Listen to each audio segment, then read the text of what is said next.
जय Hind everyone, this is Sunny Sharma. Welcome to the YouTube channel of PW nursing वाला।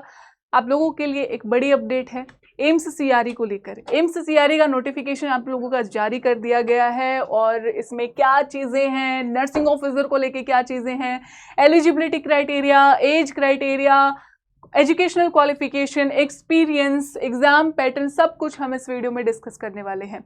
AIIMS CRE nursing officer की वैसे तो बहुत सारी पोस्ट पर वैकेंसीज आउट हुई हैं, बट हमें नर्सिंग ऑफिसर पे बात करनी है तो नर्सिंग ऑफिसर की आपकी लगभग 60 वैकेंसीज हैं जो आपको इसमें देखने को मिलेंगी।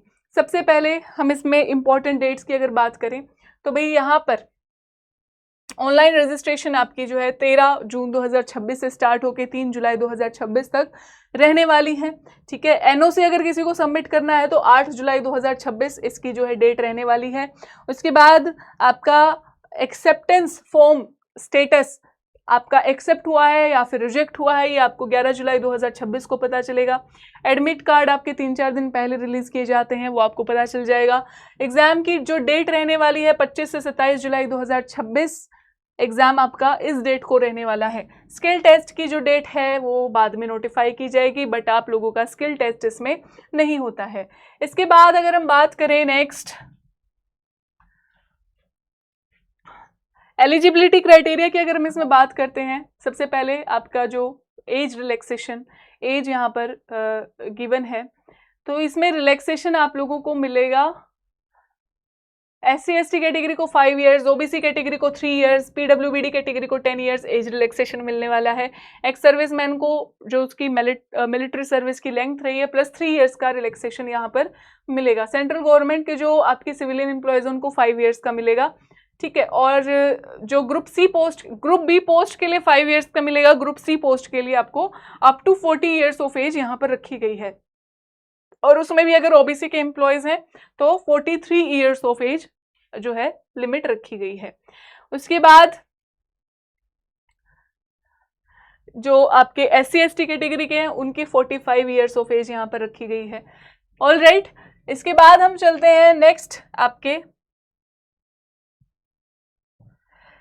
नेक्स्ट अगर बात की जाए इसमें तो सभी एस्पिरेंट जो आप लोगों की यहाँ पर फीस रहने वाली है, ठीक है, एप्लीकेशन फीस जो आपको देखने को मिलेगी ये आपकी मेंशन की गई है। एप्लीकेशन फीस अगर आप जनरल या OBC कैंडिडेट हैं तो एप्लीकेशन फॉर्म फीस है यहाँ पर ₹3000। SC/ST कैंडिडेट या फिर EWS हैं तो एप्लीकेशन फीस है यहाँ पर ₹2400, और पर्सन विद डिसेबिलिटी की यहाँ पर कोई भी एप्लीकेशन फीस नहीं है। ठीक है, उसके बाद आगे बात करते हैं date and centre of examination. तो आपका ऑल ओवर इंडिया किसी भी स्टेट और यूनियन टेरिटरी में एग्जामिनेशन सेंटर आ सकता है। एग्जाम डेट आपको पहले ही बता दी गई है, 25 जुलाई से 27 जुलाई रहने वाली है। ठीक है, और एग्जामिनेशन सेंटर्स की हम बात कर चुके हैं। अब हम बात करते हैं एडमिट कार्ड जो 3 दिन पहले आपका रिलीज किया जाएगा। सिटी स्टेट इंटीमेशन आपको 7 दिन पहले पता चल जाएगा कि किस शहर में किस स्टेट में आपका जो है पेपर होने वाला है। ऑल राइट, ये सारा आपको एम्स के ऑफिशियल वेबसाइट www.aimsexams.ac.in पर पता चल जाता है। ऑल राइट, देन हम बात करते हैं कंप्यूटर बेस्ड टेस्ट जो आपका इसमें रहने वाला है। CBT एग्जाम 90 मिनट्स यानी कि लगभग 1.5 घंटे का, एग्जैक्ट 1.5 घंटे का आपका एग्जाम होगा, जिसमें 100 क्वेश्चन होंगे आपके 400 नंबर के, 400 मार्क्स के 100 क्वेश्चंस MCQs आपको देखने को मिलेंगे। ठीक है, 80 MCQs आपके डोमेन से रिलेटेड होंगे यानी कि नर्सिंग सब्जेक्ट्स के रहेंगे। 20 MCQs आपको देखने को मिलेंगे नॉन नर्सिंग सब्जेक्ट्स के। ऑल राइट, 5 सेक्शन होंगे, 18 मिनट की ड्यूरेशन होगी हर एक सेक्शन की, और हर एक सेक्शन में 20 क्वेश्चन होंगे यानी कि सेक्शनल आपका पेपर रहने वाला है। 18 मिनट्स आपको 20 क्वेश्चंस के लिए मिलने वाले हैं। 5 सेक्शंस का रहेगा एग्जाम। ठीक है, और आगे बात करते हैं मीडियम ऑफ एग्जामिनेशन की। वैसे हिंदी इंग्लिश दिया गया, लेकिन सभी पोस्ट के लिए नहीं है। एम्स CRE का जो आपका एग्जाम होता है वो आपका इंग्लिश मीडियम में होता है, आगे इसमें मेंशन भी किया गया है। ठीक है, 4 मार्क्स का आपका जो है 1 क्वेश्चन होगा, 1 क्वेश्चन विल कैरी 4 मार्क्स, और 1/4 की उसमें नेगेटिव मार्किंग होगी यानी कि 1 मार्क आपका डिडक्ट हो जाएगा अगर आपने रॉन्ग अटेम्प्ट किया। ठीक है, मिनिमम क्वालिफाइंग मार्क्स यहाँ पर दे रखे हैं 40% UR और EWS कैटेगरी के लिए, 35% फॉर OBC कैटेगरी के लिए, और 30% for SC and ST category के लिए। ठीक है, और PWBD कैटेगरी के लिए किसी भी कैटेगरी से हैं आप 30% मार्क्स आपके रहने हैं। अगर टाई केसेस हो जाते हैं तो उसमें आपका क्या रहेगा, मान लो कि किन्हीं दो कैंडिडेट्स के सेम मार्क्स आ गए बट सीट्स उतनी नहीं है, तो किसको सिलेक्ट किया जाएगा? पहले तो पहला क्राइटेरिया ये रहेगा कि उसके नर्सिंग सब्जेक्ट में मार्क्स देखे जाएंगे, यानी कि जो आपका डोमेन सब्जेक्ट है उसमें मार्क्स देखे जाएंगे जिसने हाई गेन किए हैं।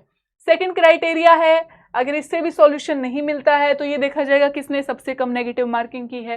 थर्ड क्राइटेरिया है कि आपके जो एज में ओल्डर कैंडिडेट होगा उसको प्रेफरेंस दी जाएगी। फोर्थ, अगर इनसे भी नहीं होता है तो कैंडिडेट का नेम सबसे पहले अल्फाबेटिकल ऑर्डर में देखा जाएगा किसका पहले आता है, ठीक है, और फिर फादर्स नेम और मदर्स नेम इफ रिक्वायर्ड, इनका अल्फाबेटिकल ऑर्डर आपका देखा जाएगा, ठीक है। तो ये आपका सभी उसमें दे रखा है कि हर एक पोस्ट के लिए क्या क्या रहने वाला है।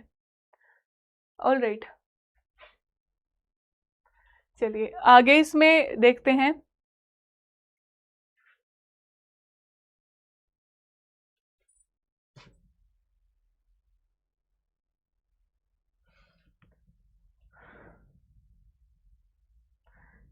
तो यहाँ पर आपका नर्सिंग फील्ड का जैसे इसमें दे रखा है इंग्लिश मीडियम रहने वाला है, ठीक है, ये आपका इंग्लिश मीडियम रहने वाला है।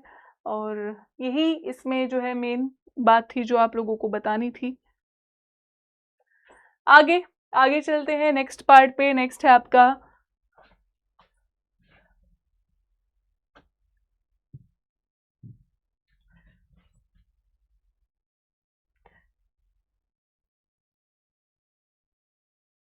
नेक्स्ट आपका जैसे नर्सिंग की जो आपके senior nursing officer, staff nurse grade 1 ANM, इन सभी की जो पोस्ट आउट हुई हैं उनके eligibility criterias, educational qualification, pay level, age limit, ये सारी चीज़ों पे हम बात करेंगे।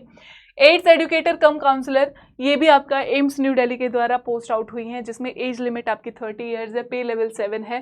क्वालिफिकेशंस यहाँ पर बोली गई है BSc nursing degree from a recognised institution और यूनिवर्सिटी। सेकेंड है एक्सपीरियंस और training in council related to communicable disease, communicable disease से रिलेटेड आपकी जो है ट्रेनिंग या एक्सपीरियंस मांगा गया है, ठीक है। और ये एड्स एजुकेटर कम काउंसलर के लिए था। एएनएम की अगर हम देखें तो यहाँ पर वैकेंसीज आउट होती हैं 18 से 25 वर्ष, और ये आरएचटीसी नजफगढ़ में आपकी जो है वैकेंसी आउट हुई है। 4 जो है पे स्केल रहने वाला है। यहाँ पर आप 12th पास होने चाहिए और एएनएम का सर्टिफिकेट आपके पास होना चाहिए, ठीक है। और नेक्स्ट अगर हम बात करें यहाँ पर, नेक्स्ट अगर बात करें यहाँ पे senior nursing officer AIIMS Bhubaneswar में जो क्राइटेरिया रखा गया है 21 से 35 ईयर्स आपका एज है और पे स्केल लेवल 8 रखा गया है। अब देखो इसमें एसेंशियल क्वालिफिकेशन क्या मांग रखी है, बीएससी नर्सिंग होना चाहिए 4 साल की, या फिर बीएससी पोस्ट सर्टिफिकेट और इक्विवेलेंट जैसे बीएससी नर्सिंग पोस्ट बेसिक, या फिर आपका जो 2 साल का कोर्स होता है पोस्ट बेसिक का वो, ठीक है। इन दोनों में से कोई एक चल जाएगा, नॉर्मल बीएससी नर्सिंग है या पोस्ट बेसिक है, दोनों चल जाएंगी। उसके साथ ही आप जो है रजिस्टर्ड होने चाहिए आईएनसी या फिर स्टेट नर्सिंग काउंसिल के साथ। एक्सपीरियंस इसमें मांगा गया है 3 साल का, ठीक है। फॉर स्टाफ नर्स ग्रेड 2 आपका जो है 3 साल का एक्सपीरियंस होना चाहिए मिनिमम 100 बेडेड हॉस्पिटल में, ठीक है, मिनिमम 100 बेडेड हॉस्पिटल में। फिर आपका नेक्स्ट जो सीनियर नर्सिंग ऑफिसर की वैकेंसी एम्स नागपुर के द्वारा निकाली गई है, सारी कंडीशन सेम है एक्सेप्ट यहाँ पर जो है मिनिमम 200 बेडेड हॉस्पिटल का एक्सपीरियंस मांगा गया है स्टाफ नर्स ग्रेड 2 का, ठीक है, 3 इयर्स का एक्सपीरियंस, ठीक है। Alright, senior nursing officer SNO की एम्स रायबरेली में निकली है, एज लिमिट आपकी वही 21 to 35, पे लेवल 8 है और सेम आपकी क्वालिफिकेशन है 100 बेडेड हॉस्पिटल में जो है एक्सपीरियंस मांगा है 3 साल का। एम्स विजयपुर में जो है 100 बेडेड हॉस्पिटल का एक्सपीरियंस मांगा है 3 इयर्स का। एम्स कल्याणी में जो है आपका 200 बेडेड हॉस्पिटल का एक्सपीरियंस मांगा है, ठीक है। एम्स देवगढ़ में आपका 100 बेडेड का हॉस्पिटल का एक्सपीरियंस मांगा है। एम्स गोरखपुर में staff nurse grade 1, AIIMS Gorakhpur ले पे स्केल आपका 8 लेवल है और बीएससी नर्सिंग सेम आपकी जो है एजुकेशनल क्वालिफिकेशन है, बस इसमें जो 3 इयर्स का एक्सपीरियंस है वो 100 बेडेड हॉस्पिटल का मांगा है, ठीक है। कंप्यूटर स्किल्स आपकी डिजायरेबल इसमें मांगी गई हैं, ठीक है, वो डिजायरेबल है, अगर आपकी हैं तो प्रेफरेंस विल बी गिवन, ठीक है। उसके बाद नेक्स्ट हम चलते हैं यहाँ पर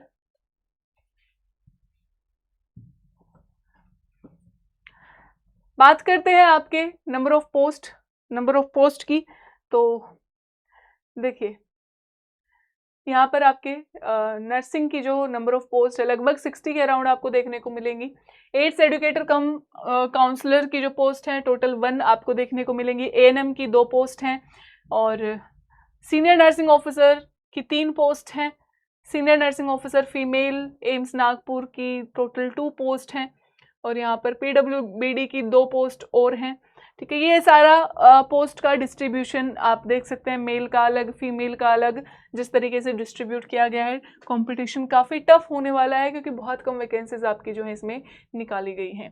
ठीक है, आगे जब आप इसमें जाएंगे तो आपको सर्टिफिकेट्स जो उनका पैटर्न है वो क्या रहना चाहिए ये आपको जैसे बताया गया है। जैसे फॉर्मेट फॉर EWS सर्टिफिकेट आपका ये आप PDF से देख सकते हैं। 168 पेजेस की ये PDF है, इसलिए मैंने आपको जितना इम्पोर्टेंट था वो सारा इसमें बता दिया है। ठीक है, इसके अलावा अगर आप चाहो कुछ और आपको इसमें अपने बारे में जानना है, अपने कास्ट वगैरह से रिलेटेड, कैटेगरी वगैरह से रिलेटेड, वो सब आप नोटिफिकेशन को रीड करके जान सकते हैं। बाकी जितनी इम्पोर्टेंट इसमें इंफॉर्मेशन थी आप लोगों को बता दी गई है।